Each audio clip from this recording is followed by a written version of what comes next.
ಬೆಳಗಿನ ಶುಭೋದಯ. ಈ ದಿನ ನಾವು JP ಸರ್ ಅವರ ಭಾಷಣ ಕೌಶಲ್ಯ ಶಿಬಿರದಲ್ಲಿ 2ನೆಯ ದಿನದಲ್ಲಿ ಇದ್ದೇವೆ. ಈ ದಿನದಲ್ಲಿ ನಾವು ಸ್ವೀಕೃತಿಯನ್ನು ಏಕೆ ಮಾಡಬೇಕು, ಮಾಡುವುದರಿಂದ ಆಗುವಂಥ ಪ್ರಯೋಜನಗಳ ಬಗ್ಗೆ ಈಗ ಶಿಬಿರಾರ್ಥಿಗಳು ಒಬ್ಬೊಬ್ಬರಾಗಿ ಆ ವಿಚಾರವಾಗಿ ಒಂದಷ್ಟು ವಿಚಾರಗಳನ್ನು ನಮ್ಮ ಮುಂದೆ ಇಡಲಿದ್ದಾರೆ. ಮೊದಲಿಗೆ ತ್ರಿವೇಣಿಯವರು. ಸ್ವೀಕೃತಿ ಅಂದರೆ ನಾವು ಅದನ್ನು ಸ್ವೀಕಾರ ಮಾಡೋದು, ಒಪ್ಕೊಳ್ಳೋದು. ಈಗ ನಾವು ಈ ಕ್ಯಾಂಪ್ನಲ್ಲಿ ಕಲಿಯೋದಕ್ಕೋಸ್ಕರ ಬಂದಿದ್ದೇವೆ. ನಾವು ಏನೋ ಒಂದು ಟಾಪಿಕ್ ಕೊಟ್ಟು ಅದ್ರ ಬಗ್ಗೆ ಮಾತಾಡಬೇಕಾದ್ರೆ ನಮ್ಮಲ್ಲಿ ಅನೇಕ ತಪ್ಪುಗಳು ನಡೀತವೆ. ಅದನ್ನು ಬೇರೆ ಶಿಬಿರಾರ್ಥಿಗಳು ಹೇಳ್ತಾರೆ, ಇವ್ರದ್ದು ಈ ಥರ ಸರಿ ಮಾಡ್ಕೊಳ್ಬೇಕು, ಇದು ಸರಿಯಾಗಿರಲಿಲ್ಲ ಅಂಥೇಳಿ. ಅದನ್ನು ನಾವು ಸ್ವೀಕಾರ ಮಾಡಬೇಕು. ಸ್ವೀಕಾರ ಮಾಡಿದಾಗಲೇ ನಮ್ಮ ತಪ್ಪನ್ನು ನಾವು ತಿದ್ದುಕೊಂಡು ಮತ್ತೆ ಬೇರೆ ಒಂದು ಮಾತಾಡಬೇಕಾದ್ರೆ ನಾವು ಸರಿಯಾದ ರೀತಿಯಲ್ಲಿ ಮಾತಾಡೋದಕ್ಕೆ ಅನುಕೂಲ ಆಗುತ್ತೆ ಅಂಥೇಳಿ ನಾನು ಸ್ವೀಕಾರ ಮನೋಭಾವ ಇರಬೇಕು ಅಂಥೇಳಿ ಈ ಮೂಲಕ ಹೇಳೋದಕ್ಕೆ ಬಯಸ್ತೇನೆ. Thank you. ಎಲ್ರಿಗೂ 2ನೇ ದಿನದ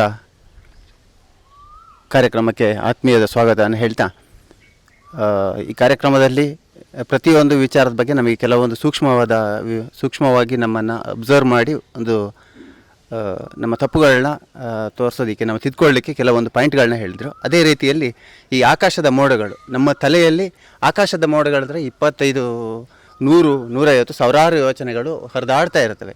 ಅದರಲ್ಲಿ ಅದು ಹಾಗೆ ಹೋಗ್ತಾ ಇರುತ್ತೆ. ನಮಗೆ ಯಾವ್ದು ಬೇಕೋ ಅದನ್ನು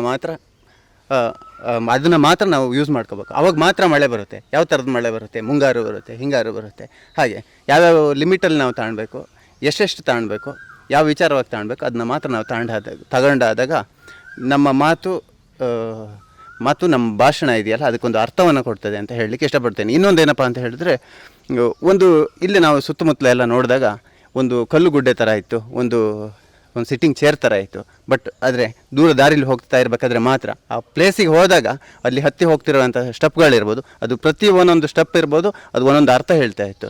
ಒಂದೊಂದು ಸ್ಕೇಲಿಂಗ್ ಅಪ್ ಅನ್ನೋ ವಿಚಾರ ಇರ್ಬೋದು, ಎಕ್ಸಾಂಪಲ್ ಹೇಳ್ತಾ ಇದ್ದೀನಿ. ಆ ರೀತಿಯಲ್ಲಿ ಪ್ರತಿಯೊಂದು ಸ್ಥಳವೂ ಸಹ ವಿಶೇಷವಾಗಿರುತ್ತೆ. ಅದರಲ್ಲಿ ನೂರಾರು ಇತಿಹಾಸ ಇದೆ ಅನ್ಬೋದು, ನೂರಾರು ವಿಚಾರಗಳನ್ನ ಒಳಗೊಂಡಿರುತ್ತೆ. ಆ ಪ್ಲೇಸಲ್ಲಿ ಕೂತು ಸೂಕ್ಷ್ಮವಾಗಿ ಅಬ್ಸರ್ವ್ ಮಾಡಿದಾಗ ಪ್ರತಿಯೊಂದು ನಮಗೆ ಅರ್ಥ ಆಗುತ್ತೆ. ಬೇರೆ ರೀತಿಯಲ್ಲೇ ನಾವು ಭಾವನಾತ್ಮಕವಾಗಿ ಅದನ್ನ ತಿಳ್ಕೊಬೋದು ಅಂತ ಹೇಳಲಿಕ್ಕೆ ಇಷ್ಟಪಡ್ತೇನೆ. ಈ ಮಾತನಾಡಲಿಕ್ಕೆ ಅವಕಾಶ ಕೊಡೋದಕ್ಕೆ ಧನ್ಯವಾದಗಳು. ಎಲ್ಲರಿಗೂ ನಮಸ್ಕಾರ. ನಮ್ಮ JP ಸರ್ ಅವರು ಫಸ್ಟು ಕಲಿಬೇಕಾದ್ರೆ ಒಂದು ಹೇಳಿದ್ರು, ಫಸ್ಟು ಸ್ವೀಕಾರ ಮಾಡೋದು ಕಲಿಬೇಕು. ಯಾವ ಥರ ಹೊಗಳ್ಬೋದು, ಯಾರಾದರೂ ತೆಗಳ್ಬೋದು, ಎರಡೂ ಸ್ವೀಕಾರ ಮಾಡಿದಾಗ ಮಾತ್ರ ನೀನು ಮನುಷ್ಯನಾಗಕ್ಕೆ ಸಾಧ್ಯ, ನೀನು ಹೇಳೋದಕ್ಕೆ ಸಾಧ್ಯ ಆಗುತ್ತೆ. ಮುಂದೆ ಯಾರನ್ನ ತೆಗೆಳಿದಾಗ ಇಮ್ಮಿಡಿಯೇಟಾಗಿ ಮಾತಾಡೋಕ್ಕೆ ಹೋಗ್ಬೇಡಿ, ಸ್ವಲ್ಪ ಯೋಚನೆ ಮಾಡಿ ನಂತರದಲ್ಲಿ ಅವ್ರಿಗೆ ಆನ್ಸರ್ ಕೊಡೋಕ್ಕೆ ನಿಮಗೆ ಸಾಕಷ್ಟು ಶಕ್ತಿ ಸಿಗುತ್ತೆ ಅಂತೇಳಿ ಅದೊಂದು ನನಗೆ ಅವ್ರ ಮನ ಮುಟ್ಟುವಂಥರ ಹೇಳಿದ್ದಾರೆ. ಅದು ನನಗೆ ಇಷ್ಟ ಆಗಿದ್ದಂಥ ಸ್ವೀಕೃತಿಯಲ್ಲಿ ಬಂದಂಥ ಪ್ರಶ್ನೆ. ಹಾಗೆ ಈ ಎಲ್ಲದರಲ್ಲೂ ಎಲ್ಲ ವಿಷಯಗಳಲ್ಲೂ ಸ್ವೀಕೃತಿ ಮಾಡ್ತಾ ಇದ್ದಾಗೇ ಗೊತ್ತಾಗುತ್ತೆ ನಾವು ಎಲ್ಲಿದ್ದೀವಿ, ಏನು ಮಾಡ್ತಾಯಿದ್ದೀವಿ, ಏನು ಆಗ್ತಾಯಿದೆ, ಯಾವ ಥರ ಮಾತಾಡಬೇಕು ಅನ್ನೋದ್ರ ಬಗ್ಗೆನೂ ಮುಂದೆ ಅದು ನಮಗೆ ಫೌಂಡೇಶನ್ ಆಗಿ ಪರಿವರ್ತನೆ ಅಂತ ಅಂದ್ಕೊಂಡಿದ್ದೀನಿ. ನಮಸ್ಕಾರ. ಎಲ್ಲರಿಗೂ ನಮಸ್ಕಾರಗಳು. ಸ್ವೀಕಾರವನ್ನು ನಾವು ಮಾಡಬೇಕಾಗುತ್ತೆ. ಏನಾದರೂ ತಪ್ಪು ಮಾಡಿದಾಗೆ ಅದನ್ನು ನಾವು ಸ್ವೀಕಾರ ಮಾಡಬೇಕಾಗತ್ತೆ. ನಿನ್ನೆ ಕ್ಲಾಸ್ನಲ್ಲಿ JP ಸರ್ ಅವರು ನನಗೆ ನನ್ನ ಮೆರಿಟ್ ಸೈನು ಡಿಮೆರಿಟ್ ಸೈನು ಎರಡರ ಬಗ್ಗೆನೂ ಹೇಳಿದರು. ಡಿಮೆರಿಟ್ಸ್ ಬಗ್ಗೆ ಹೇಳಿದತ್ನಲ್ಲಿ ನಂದು ಏನು ಹೇಳಿದರು ಅದನ್ನು ನಾವು ಸ್ವೀಕಾರ ಮಾಡಬೇಕು. ನಾನು ಸ್ವೀಕಾರ ಮಾಡಿದಾಗ ನನ್ನ ವ್ಯಕ್ತಿತ್ವ ಬೆಳೀತದೆ ಅದು ಅಂತಿಗಿಸಿ 2 ಮಾತನ್ನು ಆಡಲಿಕ್ಕೆ ಅವಕಾಶ ಕೊಟ್ಟವರಿಗೆ ಧನ್ಯವಾದಗಳು. ನಮಸ್ಕಾರ ಎಲ್ಲರಿಗೂ. ಇವತ್ತಿನ 2ನೇ ದಿನದ ವರ್ಕ್ಶಾಪಲ್ಲಿ ನಮಗೆ ಸ್ವೀಕೃತ ಮನೋಭಾವದ ಬಗ್ಗೆ ಮಾತನಾಡಲಿಕ್ಕೆ ಹೇಳಿದ್ದಾರೆ. ಸ್ವೀಕೃತ ಮನೋಭಾವ ಅಂದರೆ ನಮ್ಮ ಜೀವನದಲ್ಲಿ ಎದುರಿಸುತ್ತಿರುವ ಸಮಸ್ಯೆಗಳನ್ನು ನಾವು ಅರ್ಥೈಸ್ಕೊಂಡು ಅದನ್ನು ಯಾವ ರೀತಿ ನಾವು ಸ್ವೀಕಾರ ತಗೊಳ್ತೀವಿ ಅದು ತುಂಬ ಮುಖ್ಯ ಆಗ್ತದೆ. ಯಾಕಂದರೆ ಮೊದಲು ನಾವು ಅದರ ಸ್ಥಿತಿಗತಿಯನ್ನು ನಾವು ಅನುಸರಿಸಬೇಕಾಗ್ತದೆ. ಅದೆಲ್ಲ ಒಂದು ಸಮಸ್ಯೆಗಳನ್ನು ನಾವು ಒಂದು ಕೂಲಾಗಿ ಕಾಮಾಗಿ ತಗೊಂಡು ಅದನ್ನು ಇತ್ಯರ್ಥಪಡಿಸುವ ಹಾಗೆ ನಾವು ಮಾಡಬೇಕಾಗ್ತದಂತ ಈ ಸಂದರ್ಭದಾಗ ಹೇಳಕ್ಕೆ ಇಷ್ಟಪಡ್ತೀನಿ. ಫ್ರೆಂಡ್ಸ್ ನಮಸ್ಕಾರ. ಅಕ್ಸೆಪ್ಟೆನ್ಸ್ ಸ್ವೀಕೃತಿ, ಯಾವುದೇ ಒಬ್ಬ ವ್ಯಕ್ತಿ ಆಗಲಿ ಅವನು ಯಾವಾಗಲೂ ರಿಸೀವಿಂಗ್ ಎಂಡ್ ಒಳಗೆ ಇರ್ತಾನೆ, ಸ್ವೀಕರಿಸ್ತಾನೆ. ಆದರೆ ಅವನ ನ್ಯೂನತೆಗಳನ್ನ ಹಾಗೂ ಅವನ ತಪ್ಪುಗಳನ್ನ ಬಿಟ್ಟು ಪ್ರತಿಯೊಂದನ್ನು ಅವನು ಸ್ವೀಕರಿಸೋಕ್ಕೆ ರೆಡಿಯಾಗಿರ್ತಾನೆ. ಮನುಷ್ಯ ಯಾವಾಗ ತನ್ನ ತಪ್ಪುಗಳನ್ನು ಮತ್ತು ಅವನ ನ್ಯೂನತೆಗಳನ್ನು ಅವನು ಸ್ವೀಕರಿಸ್ತಾನೋ, ಅಕ್ಸೆಪ್ಟೆನ್ಸ್ ಮಾಡ್ಕೊತಾನೋ, ಆವಾಗ ಆ ವ್ಯಕ್ತಿಯ ತತ್ವಗಳಲ್ಲಿ ವಿಕಸನ ಆಗುತ್ತೆ ಅಂತ ಹೇಳಿ ನನ್ನ ಮಾತನ್ನ ಮುಗಿಸ್ತಾ ಇದ್ದೀನಿ. Thank you friends. ನಮಸ್ಕಾರ ಎಲ್ಲರಿಗೂ. ಸ್ವೀಕೃತ ಅಂದರೆ ಪಾಸಿಟಿವ್, ಅಂದರೆ ಯಾರಾದರೂ ನಮ್ಮ ಬಗ್ಗೆ ಏನಾದರೂ ಹೇಳಿದಾಗ ಅದನ್ನು ನಾವು ಅಲ್ಲ ಅನ್ನೋದು ಬಿಟ್ಟು ಅದನ್ನು ಸ್ವೀಕಾರ ಮಾಡಬೇಕು. ಇನ್ನೊಂದು ಎಕ್ಸಾಂಪಲಾಗಿ ಹೇಳಬೇಕಂದ್ರೆ ನಾವು ಒಂದು ಕಬ್ಬು ತಿಂತೀವಿ, ಆ ಕಬ್ಬದಲ್ಲಿರೋ ರಸ ಮಾತ್ರ ಸ್ವೀಕಾರ ಮಾಡಬೇಕು, ಉಳ್ಕಿದ್ದು ಬಿಡಬೇಕು. ಅದರಂತೆ ನಾವು ಯಾವುದನ್ನಾಗಲಿ ಪಾಸಿಟಿವ್ ಆಗಿ ತೊಗೋಬೇಕು. ನಾವು ಅದನ್ನು ಬೆಳೆಸ್ಕೊಂಡಾಗ ನಮ್ಮ ಜೀವನದಲ್ಲಿ ಒಂದು ಒಳ್ಳೆಯ ಇದಕ್ಕೆ ಬರ್ಬೋದು. ಯಾವುದೇ ಎಲ್ಲೇ ಹೋದರೂ ಒಂದು ಅಡ್ಜಸ್ಟ್ಮೆಂಟ್, ಅಂದರೆ ಒಂದು ಹೆಣ್ಣು ಒಂದು ತಲ್ಲಿರುತ್ತೆ, ಇನ್ನೊಂದು ಕಡೆ ಹೋಗುತ್ತೆ, ಆವಾಗ ಕೂಡ ಆ ಹೆಣ್ಣಿಗೆ ಏನು ಅದೊಂದು ಎಕ್ಸಾಂಪಲ್, ಅದು ಅಡ್ಜಸ್ಟ್ಮೆಂಟ್ ಅಂದರೆ ಸ್ವೀಕಾರ. ಆ ಪ್ಲೇಸಿಗೆ ತಕ್ಕಂಗೆ ಇರೋಂಥ ಅದನ್ನು ಕಲ್ತ್ಕೊಂಡು ಹೋಗೋದೇ ಅಡ್ಜಸ್ಟ್ಮೆಂಟ್, ಅದನ್ನೇ ಸ್ವೀಕಾರ. Thank you. ಎಲ್ಲ ಎಲ್ಲರಿಗೂ ನಮಸ್ಕಾರ. ಈಗಿನ ವಿಷಯ ಸ್ವೀಕೃತಿ ಅಂದರೆ ಅಕ್ಸೆಪ್ಟೆನ್ಸ್. ನಾವು ಮಾಡೋ ಕೆಲಸ ಆಗ್ಬೋದು, ಮಾತಾಡ್ಬೋದು, ಮತ್ತೊಂದು ವೃತ್ತಿ ಆಗ್ಬೋದು. ನಮ್ಮ ತಪ್ಪುಗಳನ್ನ ಯಾರಾದ್ರು ತೋರಿಸಿದ್ರೆ ಅದನ್ನು ಯಾವುದೇ ಮಾತಾಡ್ದಂಗೆ ಸ್ವೀಕಾರ ಮನೋಭಾವ ಇದ್ದರೆ ನಮ್ಮ ತಪ್ಪನ್ನು ತಿದ್ಕೊಂಡು ಮಾಡೋ ಕೆಲಸಕ್ಕೆ ಏನಾದರೂ ತಪ್ಪಾಗಿದೆ ಅದನ್ನು ತಿದ್ಕೊಂಡು ನಮ್ಮ ಕೆಲಸಗಳಾಗ್ಬೋದು, ಮಾತಾಡ್ಬೋದು, ಮತ್ತು ನಮ್ಮ ಇತರೆ ಯಾವುದೇ ಕೆಲಸ ಆಗ್ಬೋದು, ತಪ್ಪನ್ನ ತೋರಿಸೋರನ್ನ ನಾವು ನಮ್ಮ ಜೊತೆ ಇಕ್ಕೋಬೇಕು. ಅವರೇ ನಮಗೆ ನಿಜವಾದ ಗುರುಗಳು. ಹಾಗಾಗಿ ಆ ಸ್ವೀಕಾರ ಮನೋಭಾವ ಇದ್ದರೆ ಲೈಫಲ್ಲಿ ಮುಂದೆ ಬರ್ತದೆ ಅಂತ ನನ್ನ ಅನಿಸಿಕೆ. ಧನ್ಯವಾದಗಳು. ಎಲ್ಲರಿಗೂ JP ಸರ್ ಅವರ ಎರಡನೇ ದಿನಕ್ಕೆ ಎಲ್ಲರೂ ಬಂದಿದ್ದೀರಿ. ಎಲ್ಲರಿಗೂ ಧನ್ಯವಾದ ಹೇಳುತ್ತಾ, ಸ್ವೀಕಾರ ಅಕ್ಸೆಪ್ಟೆನ್ಸ್ ಅಂದರೆ ಮೊದಲನೇದಾಗಿ ನಾವು ನೋಡಬೇಕಂದ್ರೆ ಸಮಾಜದಲ್ಲಿ ಕರೆಕ್ಟಾಗಿ ಒಂದು ತಪ್ಪನ್ನ ನಾವು ತಿಳ್ಕೊಂಡ್ರೆ, ಸ್ನೇಹಿತರಾಗಿರ್ಬೋದು, ಯಾರೇ ಆಗಿರ್ಬೋದು ತಪ್ಪು ಮಾಡ್ತಾರೆ, ಅವ್ರು ಯಾರೂ ಒಪ್ಕೊಳಲ್ಲ. ಆ ತಪ್ಪುಗಳನ್ನ ಒಪ್ಕೊಬಿಟ್ರೆ ಈ ಸಮಾಜನೂ ಚೆನ್ನಾಗಿರುತ್ತೆ, ನಾವು ಚೆನ್ನಾಗಿರ್ತೀರಿ ಅಂತ ಹೇಳಕ್ಕೆ ಇಷ್ಟಪಡ್ತೀನಿ. ಆತ್ಮೀಯ ಎಲ್ಲ ಸ್ನೇಹಿತರೆ, ಸ್ವೀಕಾರ ಅದರಲ್ಲಿನೇ ಅದು ಮಾತಿನ ಶೈಲಿ ಆಗಿರ್ಬೋದು, ಆರೋಗ್ಯ ಶೈಲಿ ಆಗಿರ್ಬೋದು, ಎಲ್ಲನೂ ಸ್ವೀಕಾರ ಮಾಡೋದೆ. ಅಂದರೆ ಸಿಹಿಯಾದದ್ದು, ಕದಲ್ಲಿ ಖಾರ ಇದೆ, ಆರಲ್ಲಿ ರುಚಿ ಇದೆ.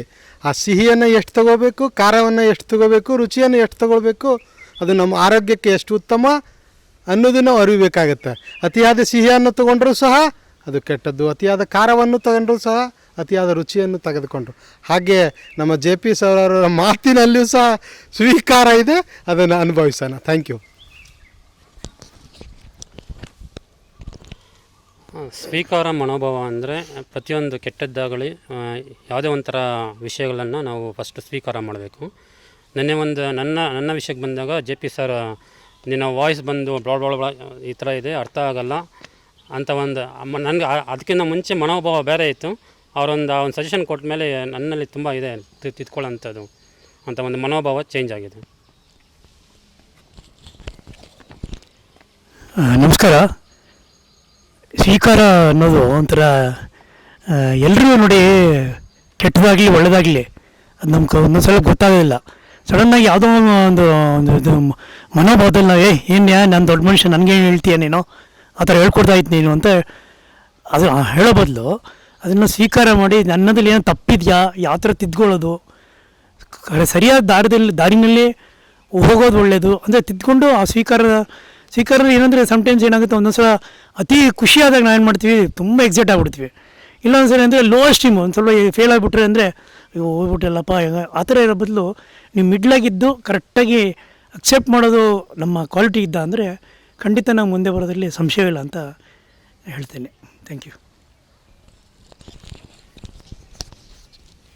ಎಲ್ರಿಗೂ ನಮಸ್ಕಾರ.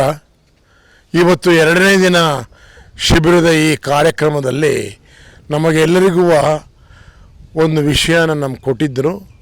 ಅದು ಅಕ್ಸೆಪ್ಟೆನ್ಸ್, ಅಥವಾ ಅದನ್ನೇ ಕನ್ನಡದಲ್ಲಿ ನಾವು ಸ್ವೀಕೃತಿ ಅಂತ ಕರಿತೀವಿ.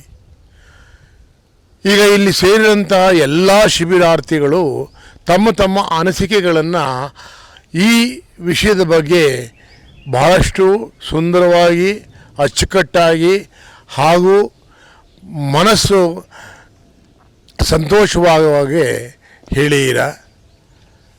ಅದರಲ್ಲಿ ಕೆಲವು ಸಣ್ಣ ಸಣ್ಣ ಪಾಯಿಂಟ್ಸನ್ನು ನಾನು ಇಲ್ಲಿ ಹೈಲೈಟ್ ಮಾಡೋದಕ್ಕೆ ಇಷ್ಟಪಡ್ತೀನಿ. ಮೊಟ್ಟ ಮೊದಲನೇದಾಗಿ ಎಲ್ಲರೂ ಈ ಮಾತನ್ನು ಒಪ್ಕೊಳ್ತಾ ಇದ್ದೀವಿ. ಅಂದರೆ ಸ್ವೀಕೃತಿ ಅನ್ನೋದಕ್ಕೆ ಇರಬೇಕು. ಎರಡನೇದೇನಪ್ಪ ಅಂತ ಹೇಳಿದ್ರೆ, ನಮ್ಮಲ್ಲಿ ಇನ್ನೊಬ್ಬರು ನೆಗೆಟಿವಿಟಿನ ಇಲ್ಲ ಕಂಡಾಗ ಅವರು ಆ ನೆಗೆಟಿವಿಟಿನಲ್ಲಿ ಕಮೆಂಟ್ಸ್ ಮಾಡಿದಾಗ ಅದನ್ನು ಮೊಟ್ಟ ಮೊದಲನೇದಾಗಿ ಸ್ವೀಕೃತಿ ಮಾಡಿ ಅಕ್ಸೆಪ್ಟ್ ಮಾಡ್ಕೊಳ್ಳಿ. ನಿಮ್ಮಲ್ಲಿ ಏನಾದರೂ ಕಮೆಂಟ್ಸ್ ಇತ್ತು ಅಂತ ಹೇಳಿದರೆ ಆ ಸಮಯದಲ್ಲಿ ಸ್ವಲ್ಪ ಹೊತ್ತು ಆಲೋಚನೆ ಮಾಡಿ, ಹೌದು ಇವ್ರಿಗೆ ಹೇಳ್ಬೋದು ಅನ್ನೋದಾದರೆ ಹೇಳಿ. ಇಮ್ಮಿಡಿಯೇಟಾಗಿ ರಿಯಾಕ್ಟ್ ಆಗಬೇಡಿ. ಅದಕ್ಕೆ ಒಳ್ಳೆ ಉದಾಹರಣೆ ಕೊಟ್ಟರು. ನಿನ್ನೆ ಜಯಪ್ರಕಾಶ್ ಅವರು ಬಸವರಾಜ್ ಅವರಿಗೆ ಹೇಳಬೇಕಾದರೆ ಅವರು ಬೆನ್ತಟ್ಟಿದ್ರು. ಅದರ ಉದ್ದೇಶ ಏನಪ್ಪ ಅಂತ ಹೇಳಿದ್ರೆ, ಸ್ವೀಕೃತಿನೇ ಮಾಡಿ. ನೀವು ಎಷ್ಟೇ ದೊಡ್ಡವರಾಗಿರ್ಬೋದು, ಎಷ್ಟೇ ಚಿಕ್ಕವರಾಗಿರ್ಬೋದು, ಅದರಿಂದ ಏನಾಗುತ್ತೆ ಅಂದರೆ ವ್ಯಕ್ತಿ ವಿಕಸನ ಭಾಳ ಅಷ್ಟು ಅದ್ಭುತವಾಗಿ ಆಗುತ್ತೆ. ಅದರ ಜೊತೆಗೆ ನಮ್ಮ ಶಿಬಿರಾರ್ಥದಲ್ಲಿ ಇನ್ನೊಬ್ಬರು ಬಹಳ ಚೆನ್ನಾಗಿ ಹೇಳಿದರು, ಕ್ರಿಟಿಸಿಸಮ್ ಹಾಗೂ ಯಾರು ನಮ್ಮ ಬಗ್ಗೆ ವಿಮರ್ಶೆ ಮಾಡ್ತಾರೋ, ಯಾರು ನಮ್ಮ ಬಗ್ಗೆ ವಿಷಯಗಳನ್ನು ಹೇಳ್ತಾರೋ ಅಂಥವ್ರು ನಮ್ಮ ಪಕ್ಕದಲ್ಲಿದ್ದಾಗ ನಾವು ಇನ್ನೂ ಬೆಳಿತೀವಿ. ಈ ಮಾತು ಬಹಳಷ್ಟು ಅರ್ಥಪೂರ್ಣವಾಗಿದೆ. ಆದ್ದರಿಂದ ಅಕ್ಸೆಪ್ಟೆನ್ಸ್ ಯಾ ಸ್ವೀಕಾರವನ್ನು ಮಾಡಿ. ಅದು ತಪ್ಪಿರ್ಬೋದು, ಸರಿ ಇರ್ಬೋದು, ಆದರೆ ಅದನ್ನು ಅನಲೈಸ್ ಮಾಡೋದಕ್ಕೆ ಆ ಸಮಯದಲ್ಲಿ ಅನಲೈಸ್ ಮಾಡಿ ಆಮೇಲೆ ಉತ್ತರ ಕೊಟ್ಟಾಗ ಏನಾಗುತ್ತೆ ಅಂತ ಹೇಳಿದ್ರೆ ಅವ್ರಿಗೂ ಅರ್ಥ ಆಗುತ್ತೆ, ನಿಮಗೂ ಒಳ್ಳೆಯದಾಗುತ್ತೆ ಅಂತ ಹೇಳಿ ನಾನು ಈ ಶಿಬಿರಾರ್ಥದಲ್ಲಿ ಈ ವಿಷಯದ ಬಗ್ಗೆ ನಮಗೆಲ್ಲರಿಗೂ ಅವಕಾಶ ಕೊಟ್ಟಿದ್ದಕ್ಕೆ ತುಂಬ ಹೃದಯದಿಂದ ವಂದನೆಗಳು.